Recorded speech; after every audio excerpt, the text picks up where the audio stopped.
చేస్తున్నాడు ఈ సైకో జగన్. 13,000 రూపాయలు తల్లి అకౌంట్ లో పడుతుంది, 2,000 రూపాయలు మెయింటెనెన్స్ గ్రాంట్ కింద స్కూల్స్ లో మెయింటెనెన్స్ కోసం ప్రభుత్వం ఆ నిధులు కూడా ఖర్చు పెడతాం జరుగుతుంది. ఇప్పుడు వాస్తవానికి అన్నది ఈయన. అవును. మళ్ళీ వీళ్ళు సారీ చెప్పాలట, లేదంటే చట్టపరమైన చర్యలు తీసుకుంటాం. ఎందుకు చట్టపరమైన చర్యలు? మరి వార్నింగ్ వినండి ఆయన ప్రెస్ మీట్లో గంటన్నర అందరికీ సూక్తి ముక్తాలు చెప్తూ యాజ్ ఇఫ్ అన్న ఒక ఇల్యూజన్ని చక్కగా విశ్లేషిస్తూ అన్నీ అయిపోయినట్టుగా చెప్పడంలో వాళ్ళే సిద్ధాస్తులు. రైట్. ఒకసారి సాక్షి మీడియా కార్యాలయాలపైన జరిగిన దాడికి సంబంధించినటువంటి దృశ్యాలు చూపించండి. ఈరోజు సుప్రీంకోర్టు తీర్పుతో వీళ్ళు చేసినటువంటి దాడులు ఏం సమాధానం చెప్తుంది టీడీపీ? వాళ్ళు ఎందుకు చెప్తారు సార్? వాళ్ళే చెప్పాలి సార్, ప్రజలకు సమాధానం చెప్పాలి. ప్రశ్నించే గొంతుక పైన, జర్నలిస్టుల పైన, మీడియా కార్యాలయాల పైన ఈ విధంగా దాడులు చేస్తుంటే ఏలూరులో తగలబెట్టేశారు ఏకంగా. ఒకటి మీరు ఏలూరులో తగలబెట్టేశారా? విజయవాడలో చూడండి, తిరుపతిలో చూడండి, మంగళగిరి, రాజమండ్రి, అనంతపురం, శ్రీకాకుళం, విశాఖ. ఇప్పుడు కొమ్మినేని గారికి ఇక్కడ కూర్చున్నటువంటి అనలిస్ట్ చేసినటువంటి వ్యాఖ్యలకు యాంకర్కు సంబంధం లేదని సుప్రీంకోర్టు చెప్పింది. సుప్రీంకోర్టు చెప్పింది. లేని వ్యాఖ్యలు ఆయన చేసినట్టుగా ఆపాదిస్తూ, దాన్ని సాక్షి మీడియాకు ఆపాదిస్తూ ఈరోజు టీడీపీ చేసినటువంటి ఒక కుట్ర.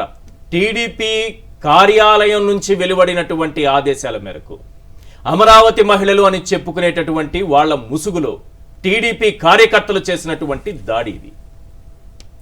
మరి పోలీసు వ్యవస్థ ఇప్పుడేం చేస్తుంది? ఇప్పుడు ఎవరు ఏం సమాధానం చెప్తారు దీనికి?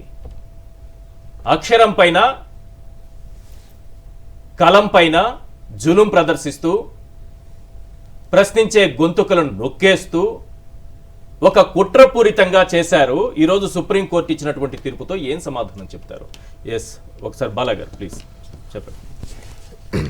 సార్, ముందుగా అందరికీ ఆంధ్రప్రదేశ్లో ప్రజలందరూ తెలుసుకోవాల్సిన విషయం ఏంటంటే, క్రియేటెడ్, మ్యానుఫ్యాక్చర్డ్, స్పాన్సర్డ్ కేసులు ఎలా ఉంటాయి అన్నదానికి ఇప్పుడు జరుగుతున్న ఈ నిదర్శనాలన్నీ. ఇదంతా ఒక ప్లాన్ కదా? నేను ఇందాక రిక్వెస్ట్ చేసినట్టు ఆ ఎఫ్ఐఆర్ కూడా ఒకసారి చూపిస్తే నేను ఇక్కడే మీకు పటాపంచలు చేసేస్తాను. సుప్రీంకోర్టు ఈ రోజు ఏదైతే మనకు ఆర్డర్ ఇచ్చిందో, మీడియా హౌసెస్ కి ఇది ఒక వెపన్ లాంటిది. ఎందుకు వెపన్ లాంటిది అంటే, ఇందాక చెప్పినట్టు విధంగానే ప్రజలందరూ గుర్తుపెట్టుకోండి, బహిరంగ క్షమాపణ అని ఎందుకంటారంటే, political promises cannot be enforceable by law అంటారు. Why? Because it is expectations only. Expectations కి ఎన్ఫోర్స్మెంట్ ఎక్కడ ఉంటుంది? ఇప్పుడు అన్న లోకేష్ గారికి నిజంగా తెలుసు అన్నారో తెలియకన్నా నాకు తెలియదు, కానీ ఆయన నాకు తెలిసి బేసిక్ కాన్స్టిట్యూషన్ లో అంటే చిన్నప్పుడు సోషల్లోనే నేర్పిస్తారు. మేబీ ఆయనకు నేర్పించినట్లేదు. Domestic promises, political promises cannot be enforceable. It is only expectations. దాని మీద లీగల్ చర్యలు మరి ఎలా తీసుకుంటారో, వాళ్ళ లీగల్ టీం ఏం పనిచేస్తుందో నాకు తెలియట్లేదు.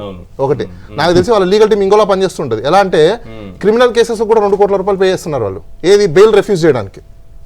ప్రజలందరూ తెలుసుకోవాలి అది. అయితే ఎందుకు బహిరంగ క్షమాపణ అంటారంటే, ఒక మనిషి తప్పు చేశాక మానసికంగా అతను బహిరంగంగా క్షమాపణ చెప్పాడంటే పనిష్మెంట్ కంటే ఎక్కువ అది. అలాంటిది కేసీఆర్ గారు లైవ్ షో పెట్టి బహిరంగ క్షమాపణ చెప్పాడు. అంటే అక్కడ కాజ్ ఆఫ్ యాక్షన్ ఏమైంది? ఇష్యూ ఏమైపోయింది? డెడ్. చనిపోయిన ఒక ఇష్యూని, లేని ఇష్యూని మ్యానుఫ్యాక్చర్ చేశారు. సార్, అబ్సల్యూట్లీ కుట్రపూరితంగా. ఎందుకంటే నేను ఒక చిన్న ఎగ్జాంపుల్ చెప్తాను మీకు. మ్యానుఫ్యాక్చర్ చేసిన ఇష్యూని, దానికి వీళ్ళంతా ఒక ప్లాన్డ్, ఆర్గనైజ్డ్ ఇది. దీని మీద సిబిఐ ఎంక్వైరీ వేస్తే, లేదంటే ఎఫ్ఐఆర్ పంపించండి చూడండి, సిట్టింగ్ జడ్జితో కానీ లేకపోతే రిటైర్డ్ జడ్జితో కానీ దీని ఇన్వెస్టిగేషన్ చేయిస్తే, బయటికి తీస్తే మాత్రం ఖచ్చితంగా ఇలా ఫోన్ కాల్స్ మొత్తం బయటికి తీయండి. వాట్సాప్ కాల్స్, దాడుల్ని అనుమతించవచ్చా?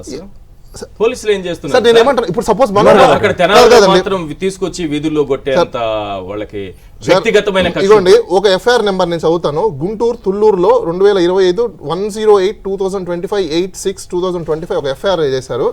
అది సెక్షన్ సోన్సో కంప్లైంట్ సోన్సో. ఇప్పుడు ఇక్కడ 8th కాలంలో, ప్రజలారా అందరూ గమనించండి, ఉంటే మీరు కూడా ఇమేజ్ చేయండి. Reason for delay in reporting the complaint or information, what they written, you know, discussion and make decision with family members. I don't no.